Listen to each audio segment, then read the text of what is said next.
Welcome back to another edition of the Night Report podcast. I'm your host, Mike Broadbent. Joining me once again are my co-hosts, Richie O'Leary and Alec Crowdhamel. More time passes and more pain persists as a Rutgers basketball fan. They fall last night in Ann Arbor on,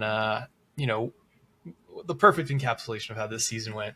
Rutgers has a huge second half lead. They blow it, and then, only to see their game get lost in a last-second buzzer beater. Rutgers loses to the Michigan Wolverines 84-82. We'll get into that game. We'll get into some combine results, talk a little bit about the not open GM role, but the proposed GM role, with a little bit more information. But first, this podcast is presented to you by BetOnline. BetOnline is the world's most trusted betting platform and your number one source for online betting in 2025. Whether you're a seasoned fan or a first-time bettor, BetOnline is your ultimate game day companion. The largest selection of odds on everything from the NBA and college basketball to the NHL and UFC, BetOnline continues to be your number one sports betting source. From every three-pointer to hat trick, BetOnline has you covered with all the odds, stats, and every game, every play, and every win. BetOnline, the game starts here. All right, so Rutgers lost last night 84-82 in a game that was once again another Jekyll and Hyde type scenario. Rutgers in the first half scored 57 points, shot almost 70% from the field. In the second half, they scored 25 points and blew a huge lead. Rich, after rewatching it this morning and having your eyes bleed out once again, what are your thoughts on last night's performance from the Scarlet Knights? So I was telling Alec this morning, I watched Severance before I watched the Rutgers game because I'm like, oh, it's Friday. Like Severance just came out, another episode. I wish Severance was in real life so I didn't have to rewatch that. And I didn't remember it, at least. Like, I wish I just had that moment where it's like, oh, your work life doesn't remember your real life doesn't remember. I'm like, shit. So like, I already knew what happened. And I'm like, all right. I go rewatch and I'm like, Jesus Christ, man. The first 5 minutes, it's just backdoor cut, wide open paint, dunk. I'm sorry, the first one was an attempted dunk in the game, and he just missed it, but a wide open dunk. Like, the paint was just wide open for everyone on Michigan. And I know they run that two big man set, and those two big men are just dominant. Danny Wolf's got the passing game that I thought Lathan actually might have had.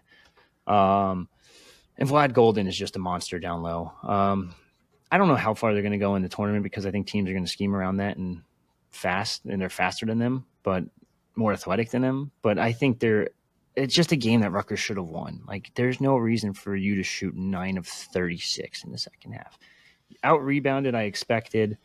Just outclassed in the second half completely, though. Like, this Dusty – and that just goes to show to Dusty May's coaching adjustments. He is just a hell of a coach. Even he was a little bit in shock and awe at the end of the press conference afterwards. He was just like, I don't even want to, like, talk about a summary. I just want to answer questions because – that was just insane. And it was a Hail Mary of a three. Don't get me wrong. But Dylan also should have hedged over and covered that a little bit better. It is what it is at the end of the day. And it's just such a gut wrenching loss. And I feel like this happens more often than not with Rutgers athletics. Now, I'm not just talking basketball, like Illinois football, this game in basketball. The first Michigan game in basketball, they should have won. The Penn State game earlier this season, they should have won. Like, there's just so many games that, like, it's like on repeat. And it's just like, they just stick the knife in your back. And every, like, year, it's just like they twist it a little harder and a little harder. It's just, I don't get it. Like, the RU screw must be, like, real at this point. Like, and it's just not a screw. It's just like 16 knives in your back. I'm sorry, but it was bad. The Aaron Brightman had a great quote from his pod today. It was basically like, what have I done in a past life to deserve this kind of treatment as a Rutgers basketball fan? Who have I wronged to deserve this treatment? Sorry, I don't mean to cut you off there, Alec. Today. Like last night. The man did it last night. Give him. I told him, like, if I had to instantly react and recap what I just saw, I don't think it would have been pretty for any of us. We do have the video of your reaction to it. Yes, we do. Something like this, I think. Yes, we do. It was out of pure being stunned, I guess, whatever the word is for that. The first half was absolutely, the offense was cooking. The ball was moving. They were hitting shots. That was the biggest key. They were just hitting shots. And then the second half, the shots just weren't falling, and a lot of them weren't good shots either. That's the problem. They could not generate good shots down the stretch in that second half as Michigan continued to do so. I mean, I guess it was a matter of time before we were going to bring this up. But, I mean, looking at the shot chart from this game, not pretty based on when you compare, when you compare how Rutgers' shot chart looked versus Michigan's. I'll pull it up now. It is sizable difference. Michigan all either from three or at the rim, and then Rutgers scattered all over the place. I mean, modern basketball versus this is 2010s. a pure encapsulation of basketball in 2025 versus basketball in 2005, which is what Michael's trying to play. Yep. I mean, looking at the missed shots from all over the place, like all of these are the ones that really cannot happen. Yeah. Yep. Especially these. Can't help but notice a lot of those are from the same name. Oh, what? Oh, that? Oh, that? Hold on, man. There's like two or three over here also. Yeah. Yeah, it's not good. Like, at one point, I think it was a tie game with like 1:20 left. Oh, my God. There's 16 seconds on the shot clock, and this shot goes up. The fadeaway? Or was that not the fadeaway? No, this was late in the game. I don't remember if this was the fadeaway, but this was late in the game. They left them open, so like, if you get left open, obviously you're tempted to take that shot. But again, just not the shot that you want or need in that scenario in a tie game with 16 seconds on the shot clock when you are 2 or 3 feet away from the 3-point line. It's just not an efficient shot. But he's been doing this all season, and they still haven't told him to stop. Yeah, I have something I want to share. This is a game that you can play and interact with at home. I'm going to have 2 shot charts side by side. I've already played this game. Yeah. You guys have already played. So here we have our 2 shot charts. The left side, these are both shot charts from the centers the past 2 years. So one is Cliff Amory's from last year. The other is Lathan Somerville's from this year. I'm going to let the watchers at home have 15, 30 seconds to take it all in and pick which one you think is Cliff, which one you think is Lathan, because they look shockingly similar. If you just look at the numbers, I have the rough stats that we can talk about when we actually get into this, but give you guys at home a few more seconds. But our poor audio listeners are going to have no idea what they're listening to right now. Rutgers big men should just not shoot. Ever. So we're going to just call it here. The left side is Cliff from last year, who was 119 of 214 on the season inside the paint, which is a 55.6% shooting clip. And he was 11 for 40 outside of the paint. So 11 for 40. All right.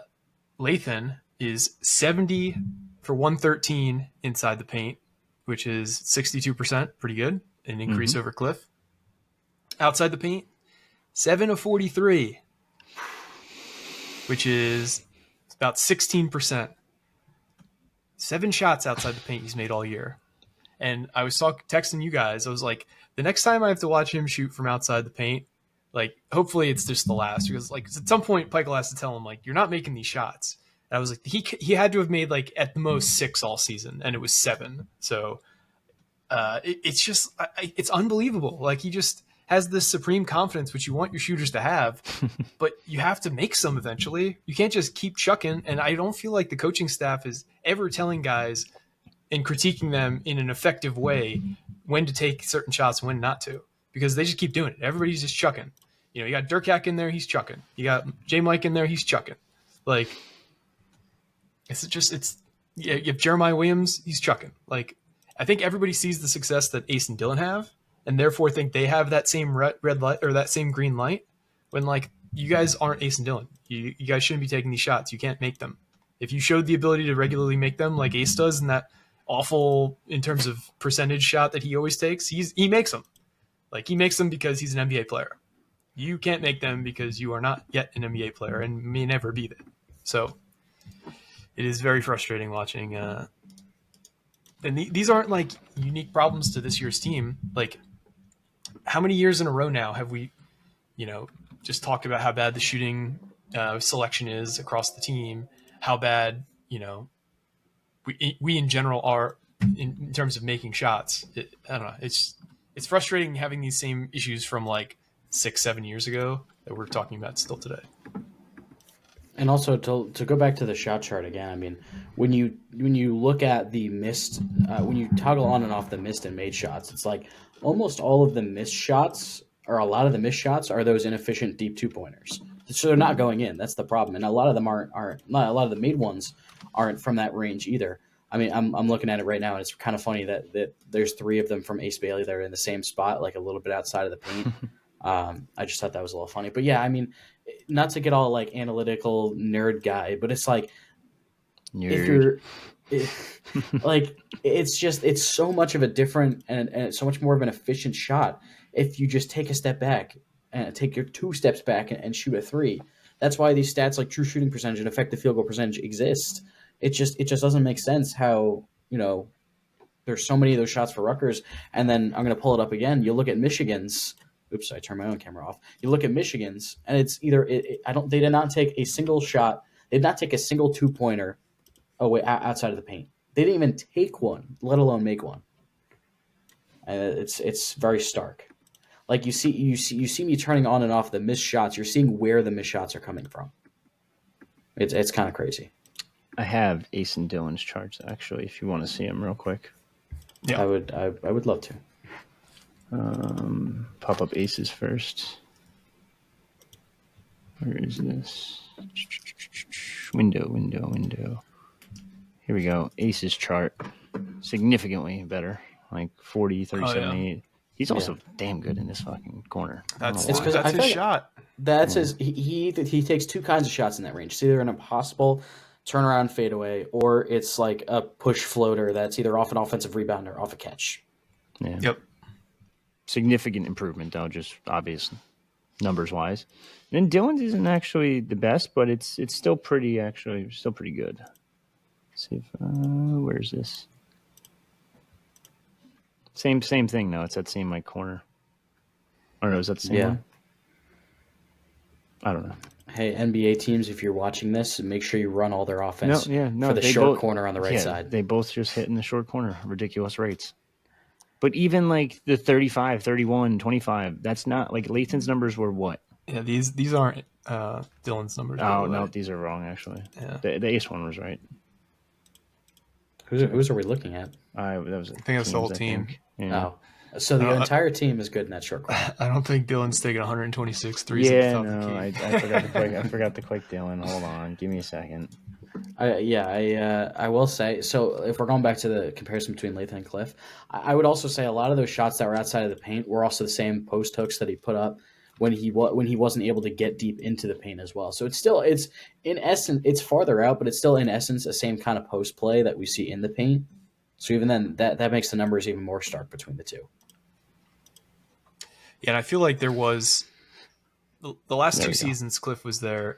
It was at Rutgers. I feel like early in the season, like Pike wanted to give him the green light to shoot more, and then quickly reeled him in when he actually started doing it. I feel like, like if you guys remember, the first 3 of the season for Lathan was the only one he made, but it was that one where it like hit off the heel and went straight up in the air and then went right in through the hoop.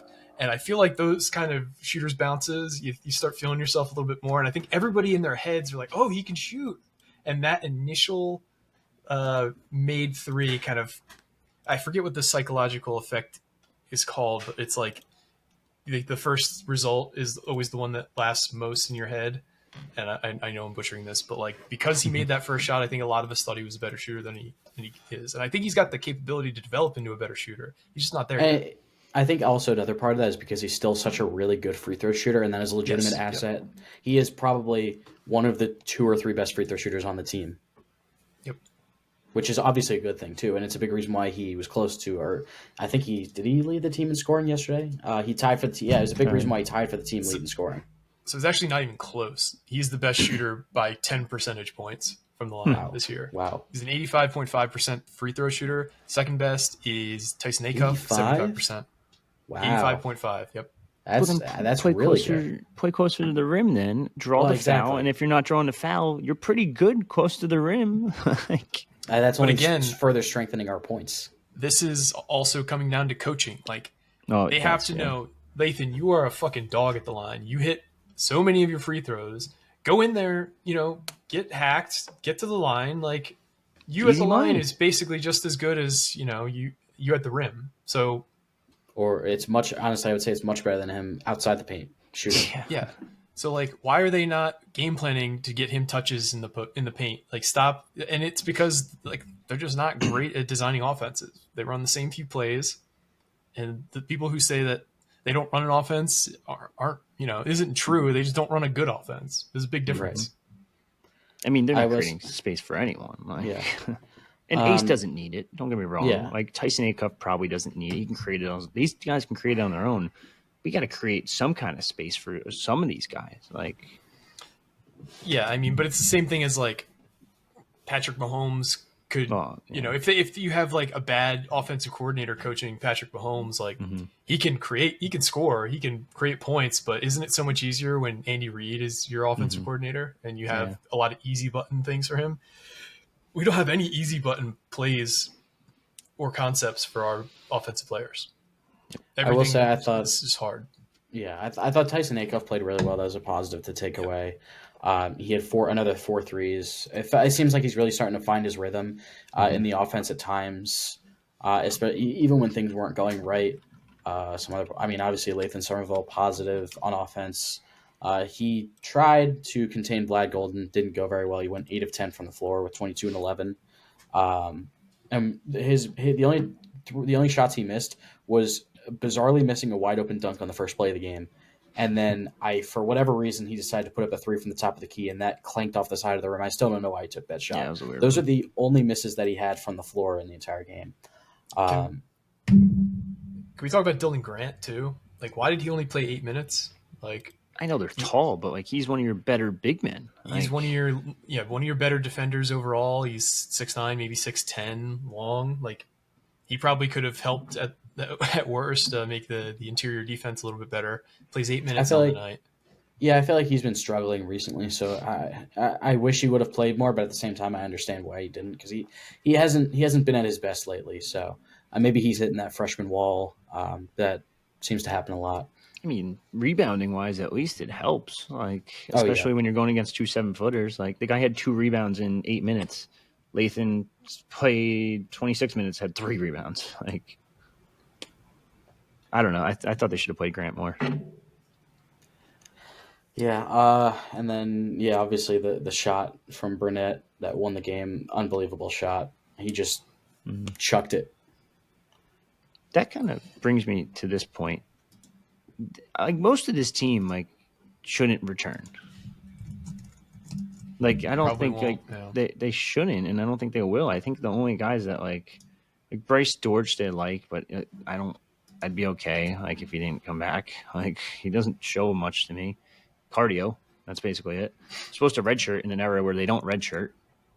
Lathan, you try to bring back. I just don't know if you really can. I think he's probably going to have 1 foot out the door. And also, if you get a rim protecting center, which I think they will go after, he's going to be pissed. And just like last year before he even got to campus. And then Dylan Grant. That's basically it. I think JaMychal Davis. I would put him I'm on indifferent that list. on if he's going to return or not, to be honest with you, because his buddy's gone now. Right. He also I'll gets rephrase. stuffed at the rim at a higher rate than anyone in the entire country. I think he should return, is what I'll say. Should, yes. Will he? I don't know. I think JaMychal Davis is probably the one that I've grown on the most this year. He's gotten better. In terms of, I didn't think very highly of him to start the year, and he's gotten better in my eyes as the season's gone on, especially at the free throw line. I know, it's been a few games where he's gotten better, but I mean, that USC game was wildly impressive. He also had that poster dunk last night too. Yeah, there's arguments on the boards all the time between him and Derek Simpson, of course, and obviously Simpson's no longer with Rutgers, but there's just like a weirdly similar shooting percentage. They're both not good at it. I mean, is he a good defender? Yes, but you see other reporters calling him like the future, and I'm like, no, wait, no, what? Like, what are we doing here? Yeah, I will say I think Jermichael Davis is different from Derek Simpson in that Derek Simpson was kind of built to be that like offensive engine, or at least he was supposed to be. I don't see that from Jermichael Davis, which I guess it looks a little bit better for him if he's not that offensive engine. But yeah, I agree. I'd be okay if he left. I think the other three I would probably try to keep, but I also wouldn't be mad if Latham left either, just because I don't know if he fits the scheme. Like they want a rim protector, and it is so much better with rim protector when they have one out there, and they don't. Like even the one they supposedly quote unquote think they have, Emmanuel Agbole, stinks. Like, is he healthy? I don't know. That's another thing to determine. But like he goes out there and it's just like he just doesn't do anything. He just fouls and turns the ball over. Yeah, I mean, there was that really pivotal sequence where he got the ball a couple times, just wasn't able to do anything against Vlad Golden late in the game. That certainly didn't help when the offense needed a bucket. Yeah, there was some miscommunication on a pass into the paint by Ace Bailey and Agbole late. You know, he gets stuffed at the rim by Golden on what looked to be a pretty easy look for him. I think Manny's problem is like he gets the ball and he doesn't think to immediately like Cliff. Do you remember how quick he was in terms of he got the ball in the paint and he was almost like reaching up and dunking? Yep. Agbole always, either huddles in and gets the ball close to his chest or takes a dribble, and then at that point there's no lane for him to actually go up with the shot. Like he needs to just have that quick twitch, like go up with it. Like I don't care, you're supposed to be like this amazing leaper. Like remember how much he was talking about him being like the highest vertical he's ever had in the program? Like why is he not utilizing that then? The guy should be going up from 5 feet within 5 feet of the hoop. He should be going up regardless of where he gets it. You could turn around in the air. Like you should be just like going at the rim, and he doesn't do that. Goes back to coaching. Yeah. Cliff's. Yeah, you're right. Cliff's get up was definitely, I don't want to say an underrated part of his game because we all saw it with our own eyes, but the way he got up that quickly with the ball in his hands when he had a lane at the rim was really impressive. Yeah, he was like a viper, like snapping at the rim. It was really kind of like if you go back and watch it now with the hindsight of watching the center play this year around the rim, it's pretty impressive. Where Rutgers really lost this game, though, I know we've kind of talked about it, but 74-62 at the under 12 media timeout, 11:14 left. Rutgers goes scoreless for 6 minutes. They don't score again until the 5:14 mark or 5:25 mark, and then at that point it's a 4-point game, and then obviously the heartbreaker at the buzzer. But you just like we keep talking about this all the year. Like we go on these like 4 to 8 minute stretches where we just don't score, and like we just compound these errors, and it becomes like a runaway train situation. I know it happens from time to time, but it seems like every game we seem to be dealing with this, like these like massive droughts of scoring, and there's not an easy fix to it, but I can point it out when I see it, that this team just cannot get out of its own way on the offensive side of the ball. I mean, you guys saw the tweet on Discord too, I think. Last 12 minutes of play, Rutgers had 4 field goals made, all by Ace and Dillon. They went 0 of 10 from the rest of the team. Like, as much as the referees did stink at moments, the rest of the team went 0 of 10. Yeah, I mean, it wasn't a well refereed game, well officiated game, but that wasn't the reason we lost. Like it's weird to see 2 cylinder violations called. It's weird that like they gave them so many bailout calls when like how many times did we wall up our guy on defense? They stop their dribble, they pivot 3-4 times, and then they just like fall over and they call a foul on us. Like they were guarding them tightly, but they didn't like push them over or reach in. They just like fell, and they called like the home call, the home whistle. I'll say it. That's going to happen in the Big Ten too. It is, and we know that coming in. Yeah, exactly. We get those calls at home. Exactly. Rutgers has been a beneficiary of that at times this year, and years past as well. What I really don't get, I do not understand the cylinder rule or violation. I've seen it called, I think, like 1 or 2 times, and that was like 2 days ago. Yep. And Rutgers got called for it twice at the under 8. Like the 4th foul on Dylan Harper, I understood a little bit more. But the one on Martini, I just don't know what else he was supposed to do. Yeah. And that's the problem. I never know if it's with a cylinder violation. It's never called. So it's almost impossible to know if it's the right call, which jury's out on. Like it also seems like Rutgers has never been on the beneficiary end of a cylinder violation. I mean, if you look back to the COVID year when Paul Mulcahy's face got in the way of Luka Garza's elbow and got called for a cylinder violation, it just anytime you think Rutgers and cylinder violation, it's never a good thing for the Scarlet Knights. And that is the thing. Like, it's never called. So how am I supposed to know if it's a good call? And I'm not scrounging through the rule book every week or so. So how am I supposed to know?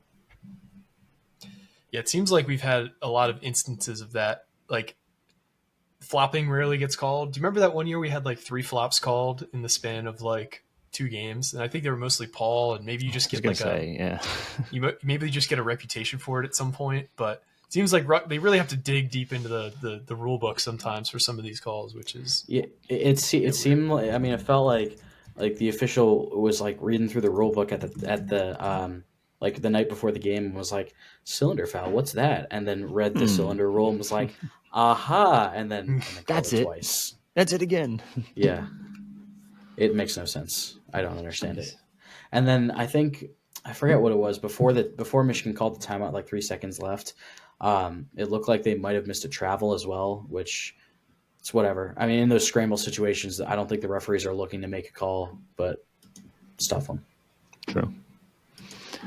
Anyway, got one more hoops thing I wanted to talk about before we talk about some NFL Combine results. I know you guys talked a lot about the GM role yes. last pod. Danny Breslauer went on Twitter and formally announced his intent to apply for the role. I know that there's been a lot of backlash about this, and I think we all kind of have to pump the brakes as to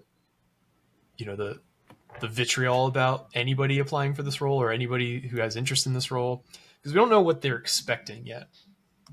Do any of us expect that Pikel's going to hire a GM and they're going to take over player evaluations? They're going to decide who Pikel goes after in the portal? I don't expect that. No. And if that's the role he does decide he's going to give, there's no way Danny Breslauer's qualified for that. But on the other hand, if a lot of places, if your role as the GM is mainly fundraising and it's mainly contract negotiation, dealing with agents, I think Danny's more than qualified to do that. He's, been in, the private sector for a while. He's shown the capacity to do contract negotiation in his own job. KTR, a lot of people point to that. Just leveling with you guys here. KTR hasn't had the success that anybody wanted because the previous athletic director was not willing to play ball on anything. He shot down so many ideas. They had a lot of things lined up for student athletes that they just weren't. The athletic director was not comfortable entertaining. So they were kind of playing with a hand tied behind their back in terms of just an athletic director that wanted nothing to do with NIL. And I kind of have come to that realization over the last few months about how bad the situation was with NIL. But I don't know. I think we just got to kind of wait to see what the actual role is being listed as description-wise before we kind of get too pissed off about something that's not even something that's potentially even going to happen. So that's kind of what I got to say on the whole Danny situation. Yeah, it's a GM role, but it's not like the GM about in the NFL and NBA where they have control over the coach, they have control over the roster, they have control over everything. It's going to probably be contracts, like you said, and payroll, making sure you can separate this and that. Okay, we have X amount of money. Hey, Pike, we have X amount of money to go spend in the portal, but we're also going to save a little bit for retention after the season or something like that. Yeah. Also, so-and-so Mag wants more money. Yeah, and I think the main reason why he could make sense potentially, and this isn't announcing any kind of we're supporting any candidate for this role. But he's already kind of baby. Yeah, he already has all the connections at Rutgers. He already knows where the pitfalls are. He knows where the bodies are buried. He's been involved with Rutgers forever.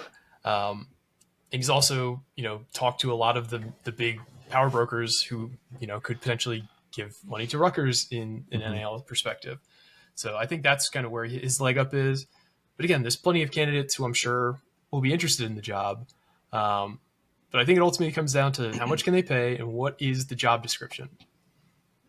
Because if they don't have the money to pay, the running rate for a GM role, like you're going to have to kind of be creative with it. And that's where I think it makes sense for Danny, who, to be honest with you, he's had a lot of success. Like, I think if Rutgers is paying what, if Rutgers isn't willing to pay top dollar, Danny would be taking a pretty big pay cut to become the GM, from what I understand. So there could be like a full-on front office at this point too, because like it's most of these programs aren't doing just a GM. Like it's like, okay, associate GM of players and recruitment, associate GM of contracts and negotiation, associate GM of XYZ, player retention, even. Like it's just, they're all going to be, there's more than one role. Technically you could build yourself a whole front office if you really wanted to. And that's what some programs are doing.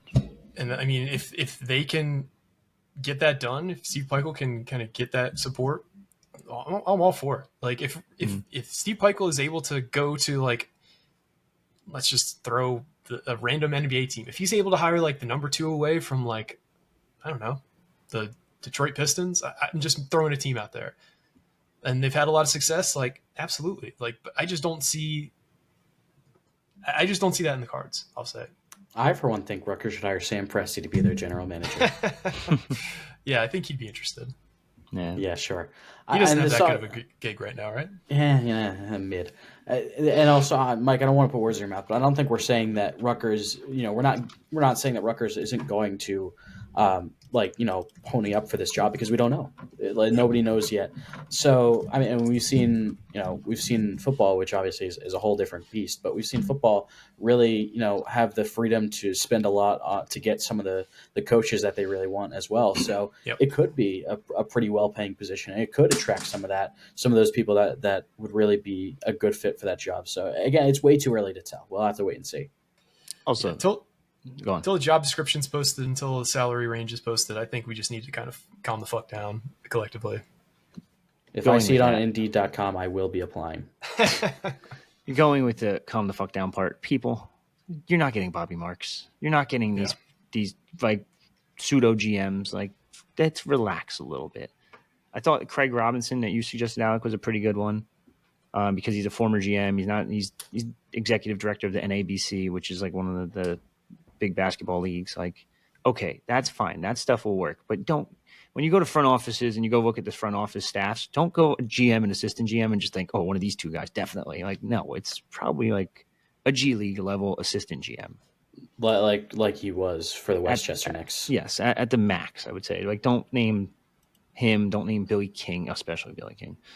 But like these random names we've seen thrown out there, and it's just like, oh my God, like you guys are striving for the moon, and it's just, you got the rocket ship that can't get past the atmosphere. Is Billy King striving for the moon? I'm sorry, you're striving for the moon, and you're just at the top of the Empire State Building. Like, you're not getting that close.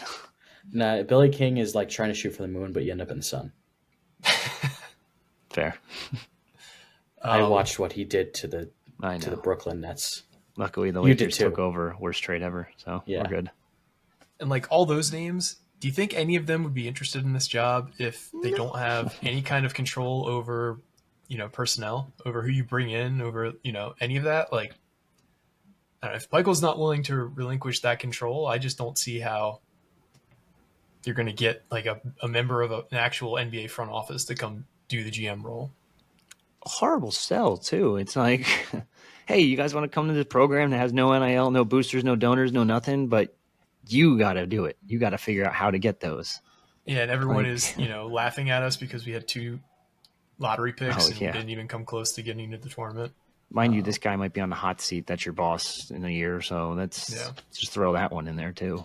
I've also seen some people say that like Peichel shouldn't have any input at all, or Peichel should be able to hire him solely. Like, it's not going to be that simple. It's going to be collaborative between Peichel and probably whoever the new athletic director is, because again, Peichel isn't going to want to work for someone who isn't going to listen to him. Yeah, like it has to be collaborative. So again, like Mike said, it's way too early. We have to wait and see what they're actually asking for before we get all up in arms about who's running and who's in the contention, all that stuff. To be fair, this hire is going to happen before an AD hire happens. That actually, that wouldn't surprise me. You would hope, right? If it doesn't, then we're kind of screwed. Well, Considering the yeah. AD is probably going to happen in July or August at this point. Like, I mean, is it though? I think so. Like that was the timeline that they wanted to get a president. I'd imagine the president would like to have some kind of say in the athletic director hire. Yeah, and then so it's going to be even later than that. Like, yeah, who knows if it even happens this calendar year? Like, yeah, it's scary to say out loud, but it's true. Safe. So that's our 2 cents on the GM situation. Let's talk about the NFL Combine that is ongoing right now. Rutgers has 5 people competing, or I guess not competing, participating in the Combine. Austin Riggs, the long snapper, did his drills earlier this week. Tyreen Powell had his measurements. I think he measured in at a little over 6'5" or 6'4" and change. Super long arms, over 35-inch arms. He's not going to be competing in any of the drills as he recovers from injuries, but he will be competing in all the drills at Pro Day later this year. Robert Longerbeam is currently competing in the DB drills. He ran a 4.39 official 40 time, huge for him. He also had the longest broad jump of any defensive back today, 11 feet 2 inches. Big numbers from him. The other 2 players to compete later this week, Holland Pierce, I don't think his measurements came in yet. Tomorrow, I believe. He'll be doing on-field drills tomorrow. And who am I missing? Who is the last player who's at Holland Pierce, Robert Longerbeam, Tyreen Powell, Austin Riggs. Common guy. Kyle Yeah, I mean, that guy's pretty important. Yeah, I don't know how I forgot that. He had his media availability today. He was talking about, how the 2 things that describe his game are patience and violence. He was talking about, different things he picked up in film study in terms of pass blocking, which I thought was pretty insightful. Did an interview with Connor Hughes, I believe, or Connor Rogers, I forget who. Connor Hughes. So a lot of content from Rutgers guys. He'll be competing this weekend as well in on-field drills for the running backs. I don't expect him to run a blazing 40 time, but I don't think that necessarily matters for his sake. But yeah, all good things so far from the measurements and the times that Rutgers athletes have put up at the Combine. Also, Mike, this one's for you. According to Devin Jackson, Monangai said he has met with the Eagles at the Combine. So let's not do that. Let's not do that. I saw he met with the Bengals as well. It'd be a nice landing spot for him. That actually would nice be great 1-2 for punch. him. Yeah, nice 1-2 punch with Chase Brown. Yeah. I just don't want him to become a pass blocker. Yeah. I don't necessarily care where these guys end up. I just don't want them to end up with a bad franchise, we'll say. I don't want anybody ended up with the Browns. The Giants. The Giants, I mean, I wasn't going to say it, but you guys have had some struggles, obviously. Hey, our running back play was decent with our rookie last year, and then put another. And he's already 24, if you think about it. So it's like, yeah, Tyron Tracy was good last year. I wouldn't be surprised if the Seahawks use a day 3 pick on a running back. They've been willing to do that. They've done that, I think, like 3 years in a row. 3 years in a row. I think last year was the first one that they didn't. Kenny Walker's in a contract year. I wouldn't be surprised. May not be a Monangai, but I wouldn't be surprised if they do pick a running back at some point on day 3. Yep, definitely could see it. It's all about landing spot or path to early playing time for a guy like Monangai. Like a sneaky place I think would make a lot of sense is Houston. They got Joe Mixon, who's I think in a contract year. I think he's 29 or 30. Aging. They don't have a whole lot behind him. They have a young stud offense. They have a pretty good offensive line. So Houston would need him, but with that offensive line they have talent, but man, oh man, were they terrible last year? Yeah, maybe it was 2 years ago. They had a good offense. I know they. Yeah, I think you're right. Kalmananga makes the line look better though. Yeah, well, that's true. If he can pick up blitzers like he did at Rutgers, he's going to play a lot of specials in the league too. I don't think people understand that because they don't do it at Rutgers when you're the star. Like, I'm not putting my starter in special teams. What the fuck? No. Look at Max Melton, who played a lot of special teams for Arizona year 1, and then he started to break through in the cornerback room as well.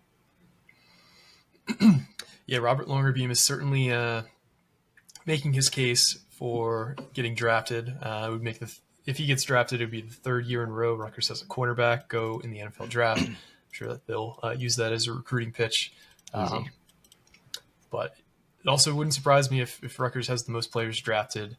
I don't know if ever, but in a long time this year. I think they had in 2009 or 2008. I think they had like 6 guys drafted one year. But I feel like in 2011 or so was a big year too. Yeah, that sounds right. Maybe 2010. 2013 was it? 13 actually. they had 7. 7. That was it. I think that's the record. Yeah, that's it. Hell of a class. Yeah. But stay tuned to your Twitter feeds and the boards, because we'll put up all the different numbers for every Rutgers athlete from the combine. Yep. There's that's kind of all I got. Either you guys got anything else you wanted to hit on before we head out of here? It's our favorite weekly women's basketball spot. Rutgers women's basketball is their season finale, senior day, on Sunday against Penn State. After last night, the path to the Big Ten tournament got a little bit simpler. Rutgers needs to win first and foremost. Northwestern needs to lose to Nebraska, and then Indiana needs to beat Purdue. So Rutgers win, and then losses from Purdue and Nebraska and Northwestern, against Nebraska. And Rutgers is going to Indianapolis. Talked to Coke Reese Washington today for her weekly media availability. She said Kim McMillar is still not 100%. We'll see if she is on Sunday. We'll see if she plays. I see your face, Richie. The pure optimism you have with that statement. I'm just going off with what Coach Washington said. I know. I'm just going off of what she said. What I think means nothing here. Yeah. So we'll see. Yeah. Senior day. So yeah, game's at 2:00. I think it's on Big Ten Plus. So yeah, I'll be there as usual. Former Rutgers defensive line coach Marquise Watson has taken a new job as the Behringer High School defensive coordinator. Congrats to him. Behringer High School has a new head coach, whole new regime over there. We'll see what they can do. Shabazz down the street from them just lost their head coach, so it's kind of a free-for-all with all the Newark kids at the moment. We'll see if they end up going to Behringer, if they end up going elsewhere, who knows. West Orange head coach just left for Union too, so embarrassed Grant. So it's a lot of movement in high school coaching. No, I'm sorry, wrong Grant. Daryl Grant's at West Orange. Barris Grant was at Hillside. So Hillside's coach went to Union. So a lot of movement in the central/north Jersey area. But yeah, shout out to Marquise Watson. Back on his feet, coaching again. What's up? I mixed up where this school actually is. I mixed it up with Barrington, which is a town in South Jersey. No, Behringer. Yeah. Which is in Newark. Okay, I messed that up. I have a friend who's from that area, and I was like, hey, he's going to your area, which I now realize was totally wrong. Yeah. I know people are asking about his health. It's a lot easier to coach high school football than it is to coach college football. College football is a 24/7, 365-day job a year. These coaches go in at 4 or 5 in the morning. They don't leave till 7, 8 at night, if not later. So it's not an easy job. Him getting back into coaching is a good start. So hopefully he does well at Behringer, and hopefully we'll see him back on the banks sooner rather than later. Yeah, I hope so too. I'd love to have him back. He seemed like a really great guy, and still thinking about him. Hopefully he's on the mend. Yeah, hopefully he develops some guys and sends them this way. Yeah, that'd be great. Well, that's all we got for today. Hope everybody has a great weekend. Some great weather from the looks of it. So go out and get some sunlight on all our pasty white skins. For me, Alec, and Richie, this has been another edition of the Night Report podcast. Signing off.